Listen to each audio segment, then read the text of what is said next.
یہ کائنات خود بخود وجود میں نہیں آئی، بلکہ اس کو بنانے والی اللہ تعالیٰ کی ذات موجود ہے۔ جو خود بخود وجود میں آئے، جو خود بخود وجود میں آئے، اس کا معنی یہ ہے کہ وہ محتاج نہیں، حالانکہ کائنات کا ہر ذرہ اللہ کا محتاج ہے۔ تو بغیر وجود میں لانے والے کے مخلوقات میں سے کوئی بھی چیز موجود نہیں ہو سکتی۔ ایسا ممکن ہی نہیں ہے کہ کوئی چلانے والا نہ ہو اور کشتی چل جائے، کوئی ڈبونے والا نہ ہو اور ڈوب جائے، ایسا ممکن ہی نہیں ہے۔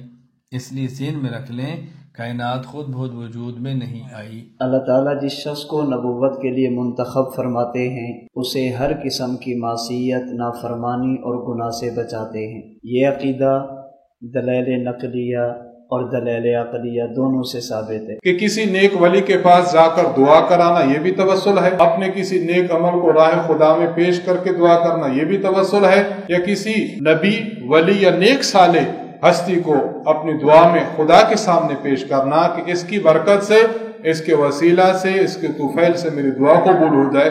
ان تین چیزوں کے مجموعہ کا نام توسل شرعی۔ عقیدہ ختم نبوت اتنا اہم عقیدہ ہے، اگر یہ عقیدہ نہ ہوا تو اس کے بعد اللہ کی توحید کا عقیدہ رکھنے والا بھی بندہ مسلمان نہیں ہو سکتا۔ اب ایک طرف اپنا عقیدہ ذہن میں رکھیں اور دوسری طرف اس آیت مبارکہ سے استدلال کو سمجھیں۔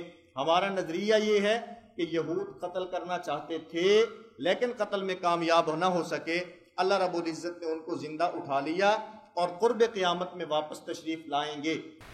پھر ہمارا عقیدہ تو یہ ہے کہ یعنی میت کا روح کے ساتھ تعلق بحال کیا جاتا ہے، اور وہ ایک نوع من الحیات، ایک حیات کی ایک نوع ہوتی ہے، حیات کی قسم ہوتی ہے جس کی بنیاد پر اس کو ثواب اور عذاب ہوتا ہے۔